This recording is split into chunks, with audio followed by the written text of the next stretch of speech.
Merhabalar, bu videoda bir günlük Monaco ve Menton gezimizi göreceksiniz. Bu rota bizim gibi Nice'te konaklayanların en çok tercih ettiği rotalardan ve ulaşım trenle gerçekten çok rahat. İlk durağımız Monaco olacak. Monaco'ya geldik. Burası dünyanın en zengin ülkelerinden birisi. Ayrıca Avrupa'nın en küçük ikinci ülkesi. Zenginliği sokaktaki araçlardan da anlamak bir tık mümkün. Genelde böyle çok eski model veya kötü bir araba geçmiyor. Yanınızda işte Porsche'lar, Mercedes'ler sıklıkla gelip geçiyor. Ama binalara falan baktığınızda öyle muhteşem, ihtişamlı binalar falan görmüyorsunuz. Ama binalar kesinlikle hepsi çok bakımlı. Kötü bir bina yok. Bu sokaklar bildiğiniz gibi her sene Monaco Grand Prix'sine ev sahipliği yapıyor. Dar virajlar ve tünelle birlikte Formula 1'in en zorlu pistlerinden birisi. Monte Carlo, Monaco'nun kumarhaneleriyle bilinen zengin bir semti. Ve bu semtte sadece binalar değil, gerçekten etraf, çevre düzenlemesi de çok iyi. Sanki bir simülasyonun içinde gibi dolaşıyorsunuz. Şu an buradaki en ünlü yapılardan birisi olan Monte Carlo kumarhanesine geldik. Bildiğim kadarıyla buraya yerli halkın girmesi yasak ve birçok James Bond filmine de ev sahipliği yaptı. Şu an önünde yine bir yarış arabası var. Anlaşılan yine bir etkinliğe ev sahipliği yapıyor.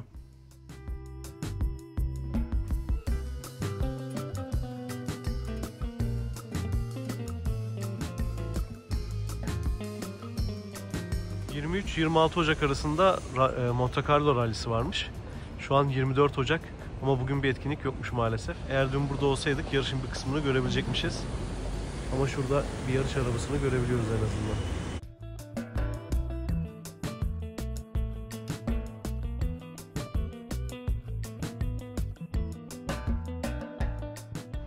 Burada hemen yan tarafta Paris Oteli de var.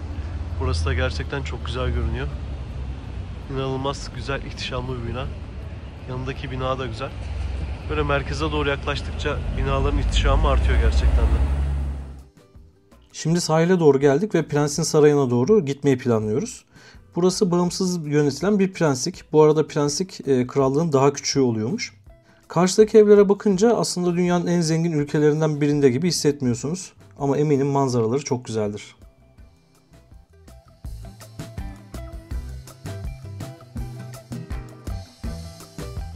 Buradaki limanda da yine çok lüks yatlar var. Şunların büyüklükleri size yansıyor mu bilmiyorum ama şu gördüğünüz normal bir yat. Şunlar da diğer büyükler.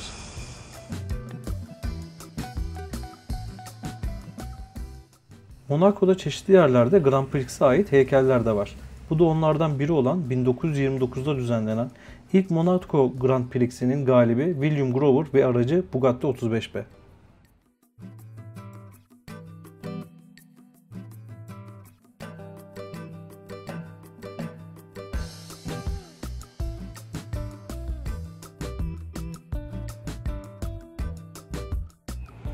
Sahilde biraz yürüdükten sonra şimdi Prensin Sarayı olarak geçen bölgeye doğru gidiyoruz.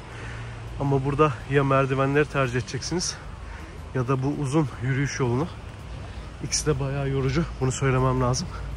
Prensin Sarayı'na doğru bayağı tırmandık ama yolda şu an sarayın kapalı olduğunu öğrendik. Muhtemelen buradaki rally ile alakalı şu an evdeler. Evde oldukları zaman açmadıklarını zaten biliyorduk. Ama burada güzel bir manzaraya geldik. Şöyle aşağıya doğru bakarsanız gerçekten Monaco çok güzel görünüyor.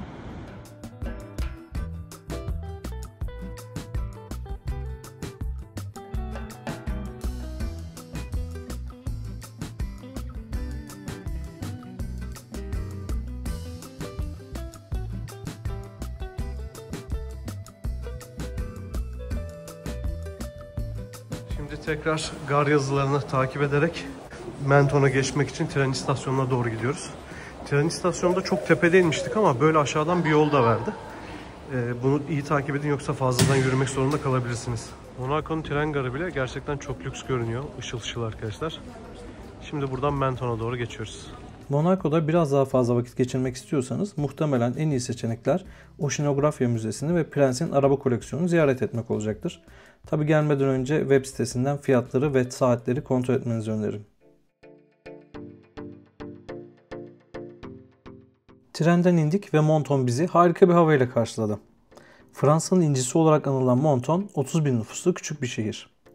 Fransız Rivierası'ndaki gezimizde bizi en çok mutlu eden yer olduğunu da rahatlıkla söyleyebilirim. Menton narenciyeleriyle, özellikle de limonuyla ünlü. Ve her sene Şubat ayında burada çok güzel görüntülere ev sahipliği yapan bir limon festivali de düzenleniyor.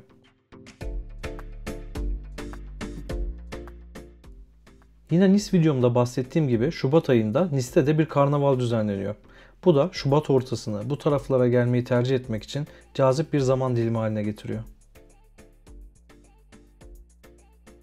Menton İtalya sınırında, hatta o kadar yakın ki yürüyerek bile İtalya'ya geçmeniz mümkün. Ve bunu yemeklerinden mimarisine şehrin her noktasında hissedebiliyorsunuz. Şu an 24 Ocak ve malum günler çok da uzun değil. Ama uzun bir günde Menton ve Monaco rotasına İtalya'dan Ventimiglia da eklenebilir ve bir günde 3 farklı ülke bile görülebilir.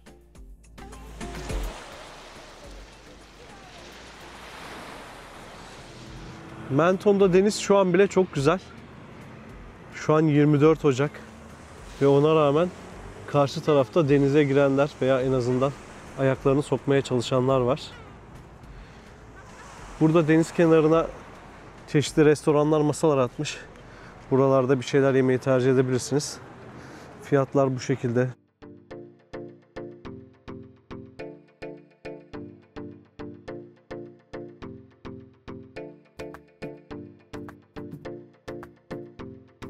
Deniz kenarına şu şekilde sandalyeler yerleştirmişler. Bir platform koymuşlar. Bu muhtemelen 15 Şubat'ta olacağını söylediğim festivalle ilgili geçit töreni için yapılmış bir hazırlık. Eğer o tarihlerde bu tarafta olursanız Menton'a muhakkak uğramanızı öneririm. Biz bir şeyler yemek için Motimello diye bir yere oturduk. Şöyle göstereyim size de. Ve burada evi olan bazıları yemek yiyorlar. Bu insanlara özenmemek gerçekten elde değil. Şu manzaraya bakar mısınız?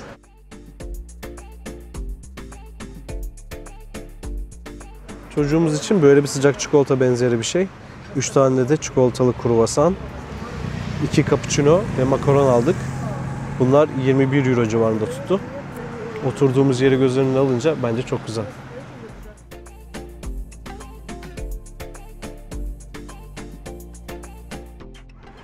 Burada da ünlü yönetmen Jean Cocteau'nun müzesi var. Biz içeri girmeyi tercih etmeyeceğiz ama yorumlar fena olmadığı yönünde. Biz çünkü öncesinde de tanımıyorduk kendisini. Eğer böyle bir hayranlığınız varsa tabii ki tercih edebilirsiniz. Menton'da arkadaşlar Ocak ortasında bile gelseniz kesinlikle yanlış tarihte gelmiş gibi hissetmiyorsunuz. Bunu kesinlikle rahat bir şekilde söyleyebilirim. Burası anlaşılan her mevsimde çok güzel. Şu an Old Town tüm güzelliğiyle karşımızda. Ama ondan önce bu tarafa bir uğrayacağız. Çünkü malum çocuğumuzla geldiğimiz için burada dikkatini çeken çok fazla şey var. Buraya sanırım geçici bir Luna Park tarzı bir şey kurulmuş.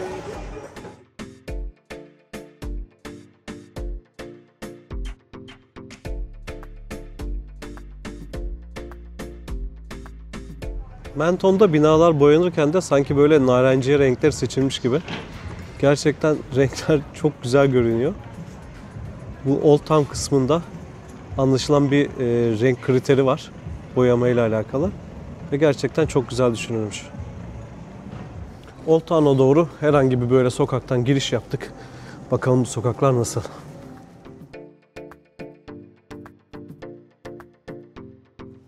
Bu sokaklar gerçekten çok güzel görünüyor.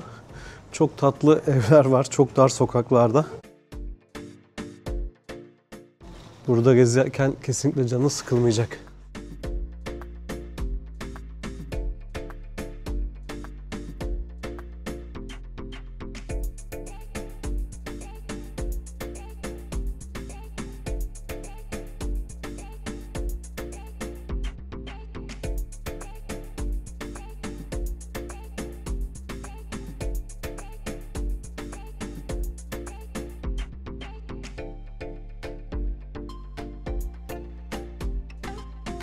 Eğer gittiğiniz her yerde bizim gibi magnet topluyorsanız bu magnet işini Menton'a bırakabilirsiniz.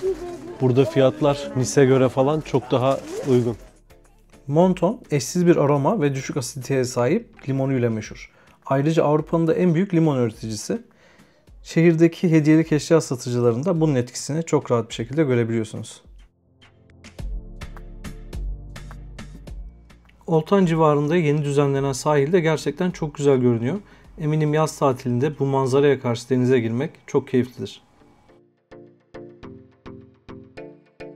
Aziz Michel Bazilikası'na çıkan meşhur merdivenler bunlar. Ama şu an gördüğünüz gibi bir çalışma var. Onun için bu merdivenleri kullanamıyoruz. Bakalım oraya çıkan başka bir yol bulabilirsek oradan geçmeyi deneyebiliriz. Burada yer alan evler gerçekten çok değişik görünüyor. Şu evin inceliğine bakar mısınız? Küçücük, incecik bir ev. Ama manzaraları inanılmaz.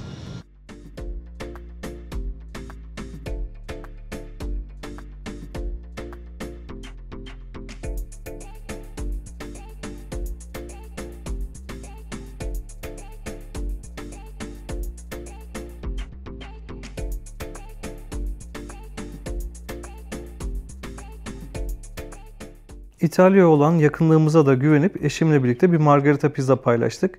Oğlumuz için de lazanya istedik. Lazanya için 20 euro, margarita pizza için 12 euro ödedik. Ama çok memnun kalmadığımız için konum bilgisini vermeyeceğim. Aziz Michel Bazilikası'ndaki o manzarayı görmek için yukarıya doğru çıkmaya çalışıyorum. Ama yolculuğun kendisi de kesinlikle varılacak hedef kadar keyifli. Bu küçük sokaklarda, dar sokaklarda dolaşmanın keyfini size anlatamam.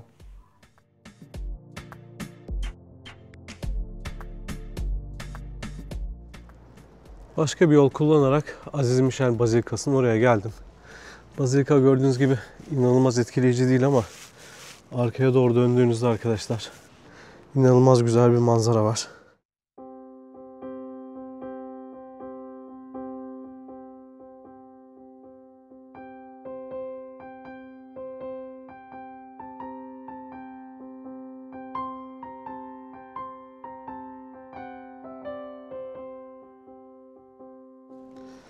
Nice yakın yerlerde bence en güzel kesinlikle bir gün 2 günlüğüne geldik. Bir gün Nice görelim, bir gün de başka nereye görelim diyorsanız şimdiye kadar gördüğüm en güzel gerçekten burası. Tabii yarın Nice'ye yakın köylerde dolaşacağız. Bakalım oralarda fikrimiz değişecek mi bilmiyorum. Ama Cannes, Antibes, Monaco ve burası arasında eşimin de benim de favorimiz kesinlikle Menton oldu.